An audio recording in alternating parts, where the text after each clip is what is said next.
Last week, I got a message from someone I have been coaching. Let's call him Vikram. 14 years of experience, solid background, just got his appraisal rating, met expectations. Not exceeded, not even significantly met, just met expectations. And here's the part that made my heart sink.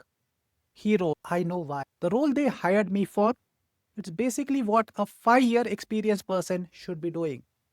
My KPIs are ticket closures and sprint velocity. I'm 14 years in. I should be defining architecture, not just implementing features. And then he said, I feel like completely lost. Did I make a mistake taking this job? If you ever felt overqualified, underutilized, and watching your career slowly stagnate into a role that does not match your experience, then this particular video is for you. Because this situation is more fixable than what you think. So let's get into it.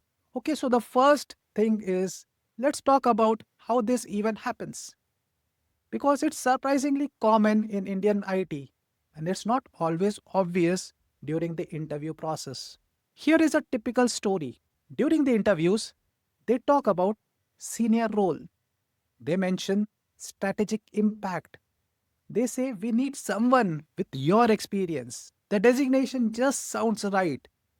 Senior engineer, project manager, lead, architect. 3 months in, your KPIs are literally the same as the 4 to 5 year experienced people. You're measured on story points completed. Your strategic input means attending meetings where decisions are already made. You're basically an expensive contributor doing the junior's job. And the crushing part? Your rating reflects this because you are being measured against the KPIs designed for someone 10 years junior to you. It's like asking Virat Kohli to play gully cricket and then rating him on how many boundaries he hit in this neighborhood match. Technically, he can do it, but it's a complete waste of his capability. And here's what makes this even more dangerous. Every year you spend in this role, your market value decreases. Because when you interview next, they'll ask, what strategic initiatives did you lead in the last 2 years? And you'll have to say, well, I was mostly closing tickets and delivering features. That's career quicksand. Now, before we get into solutions, let's understand why this happens at the first place. Because in my experience, it's usually one of the three scenarios. Scenario number one, the bait and switch. They genuinely hired you for a senior role. The budget got cut, the team got restructured, and the priorities changed. The strategic project got shelved, and now you are doing tactical work because that's what the team needs. Scenario number two, the title inflation. They gave you a senior title to match your experience and pay expectations. But the actual work and the KPIs were always junior level. They just hoped that you wouldn't notice that or you would be okay with it. This is super common in service companies and mid sized product companies. Scenario number three, the competency gap. And this is very uncomfortable. Sometimes, not always, but sometimes, you have 14 years of experience, but it has been just 1 year of experience repeated 14 times. You have always been an employee. So, when they put you in a role, you default to what you know, execution. And the company adjusts the KPIs to match what you are actually doing. Now, here's the important part.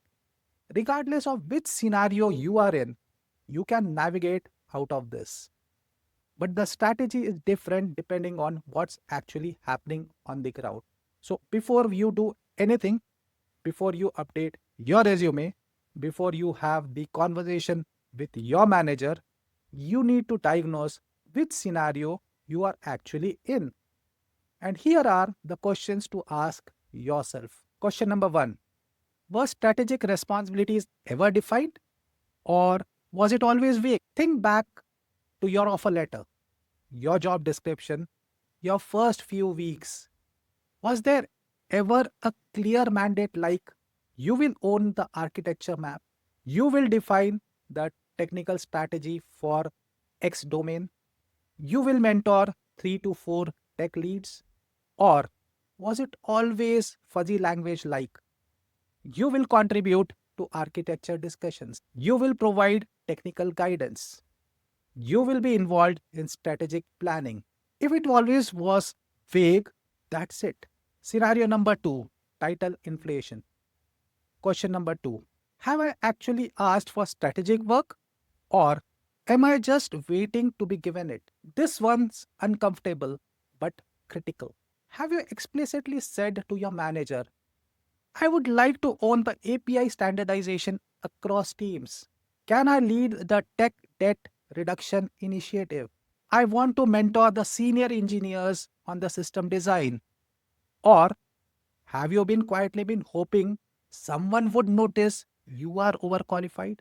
Because in most Indian companies, strategic work does not get handed to you. You have to claim it. Question number three, when I have had opportunities to operate strategically, did I take them? Think about the last all hands, the last architecture review, the last planning meeting. Did you raise strategic concerns about technical direction, propose process improvements, challenge decisions that would create long term debt? Or did you stay quiet, do your assigned work, and just go home? If you stayed quiet, that might be scenario 3. So, once you know which scenario you are in, here's what you can do. Path number 1, if it is scenario number 1, have the conversation. You need to have a direct conversation with your manager. And here's how to do it without sounding entitled or like you are complaining. An effective approach, on the other hand, would look like this. I wanted to align on expectations. When I joined, we discussed strategic contribution. My current KPIs are around execution metrics. I'm happy to deliver on these, but I also want to make sure that I'm adding value at the level the company hired me for. Can we discuss what strategic ownership might look like for me? See the difference. You're not complaining, you're clarifying. What you're looking for is their response. If they say, great point, let's redefine your goals, that's a good sign. Stay and build. If they say, well, right now we just need execution, that's a bad sign. Start interviewing. Path number 2. If it is scenario 2, that is title inflation, create your own strategic layer. This is where you need to become what I call a stealth strategist. You do the junior work they are measuring you on, but you add a strategic layer that they are not asking for but desperately need. An example, your KPI, close 50 tickets per quarter. Your strategic layer, document patterns in the tickets and propose architectural changes that would eliminate 30% of that ticket category. Your KPI, deliver 40 story points per sprint. Your strategic layer, create a reusable component library that speeds up development time for the whole team. Your KPI, maintain 95% uptime. Your strategic layer, monitoring dashboards and run books that reduce the MTTR by 50%. Here's the key. You don't ask permission for this, you just do it. And then you showcase it in team meetings, in emails, in demos. Over 6 months, you have created a parallel track record of strategic contribution, which you can then use either to renegotiate your role internally or interview externally with actual proof of strategic thinking. Path 3. If you are honest with yourself and realize you have never actually operated strategically, this is your wake up call. And that's good news. You can learn this, but you need to be intentional. Here's what strategic capability actually looks like. Not strategic. I implemented the payment gateway integration. A strategic way of looking at it is I evaluated 3 payment providers, created a decision matrix based on cost, latency, compliance, and recommended razor play. This reduced transaction failures by 15%. See the pattern. Strategic thinking is about seeing patterns, not just fixing instances, creating systems, not just solving problems, enabling others, not just doing it by yourself. So, how to develop this? Start a patterns journal. Every week, write down what problems repeated, what's the root cause, what systemic fix could prevent this. Reverse engineer strategic people. Watch what senior architects and engineering managers do in meetings. Read architecture decision records. Find companies that publish these. Study how they think through trade offs. Propose one strategic initiative per quarter. Even if it gets rejected, the practice matters. So, all right, here's what I recommend to everyone in this situation. Give yourself 90 days, not 6 months, not a year, 90 days. In those 90 days, execute on whichever path applies to you. If you are in scenario 1, have the conversation in week 1. If it goes well, define new KPIs by week 4. Deliver one strategic outcome by day 90. If you are in scenario 2, identify one strategic gap by week 2. Build your solution by week 8 and present the results by week 12. If you are in scenario number 3, start the patterns journal immediately. Propose one strategic initiative by week 6. Get feedback and iterate by week 12.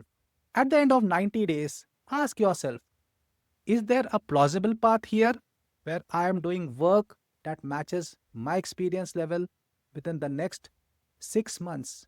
If the answer is a yes, stay, build. This is fixable. If the answer is no, start interviewing immediately. But here's the hard truth. Every month you stay in this role where you are underutilized is a month your skills atrophy and your market value decreases. The market does not care that you were comfortable or that your team was nice. The market cares what you have built, what have you owned, what level you have operated at. Your rating is a feedback on the game you are playing, not on your capability. If you are playing the junior engineer game, delivering tickets, closing stories, then a met expectations rating is actually accurate. You did exactly what a 5-year person would do. So you got rated like one. The rating is not the problem. The game that you are playing is the problem. So instead of being bitter about the rating, use it as a data. It is telling you the way you are currently operating isn't working for someone at your level. Now you get to decide, do I change how am I operating in this company, or do I find a company where I can operate at my level from day one? The valid. But staying in the same pattern and expecting different results, that's not a strategy. That's hope. And hope is not a career plan.